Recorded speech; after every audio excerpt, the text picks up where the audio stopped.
Okay, in this short video, what we're going to be doing is we're going to actually be taking a look at how we can take the building blocks that we're already familiar with when we do traditional expository or persuasive paragraph and implement those into a 5-paragraph essay.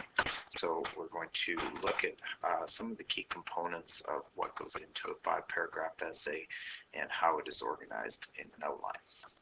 So let's take a look at an outline that's already familiar to us.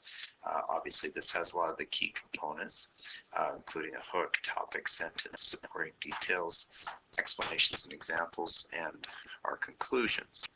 Now, all of these elements will actually be incorporated into a 5-paragraph essay. They're just going to be organized slightly different.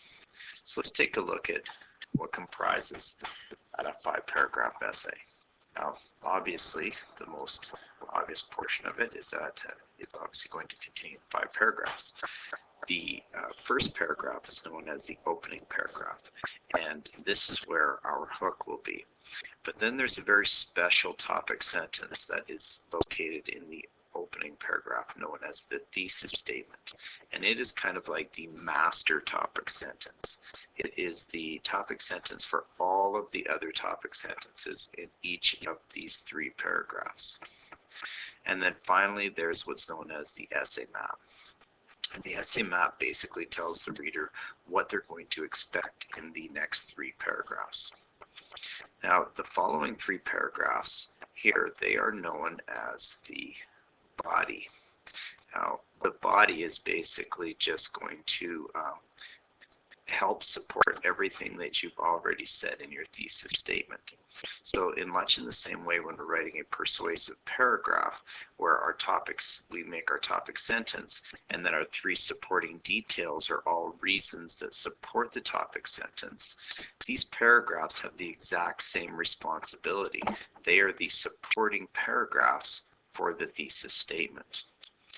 Finally, you have what's known as the concluding paragraph, and this has a very specific responsibility as well. It is going to restate the thesis, sum up many of the key points that you've already stated in your body, and then eventually tie off the writing piece. Now, we're going to go into how to do each of these in a subsequent video, but let's take a look at what an outline actually will look like. Okay, so obviously what we have here is the opening paragraph. This is going to be the centerpiece of our outline, and that obviously contains the hook, the thesis statement, and the essay map. And what's going to happen is that at the end of this essay map, you are going to utilize a form of a transition sentence and transition into paragraph number 1. And obviously that you go through the exact same process in paragraph number 1 as you would in your typical paragraph. But then at the end of your paragraph, rather than using a concluding sentence, what we're going to use is what's known as a transitional sentence. And this transitional sentence has the responsibility of not only ending the paragraph that you're on, but also springing the reader into the next paragraph. Okay. And so we can see down here in paragraph 2, there's a transitional sentence that will take us to paragraph 3.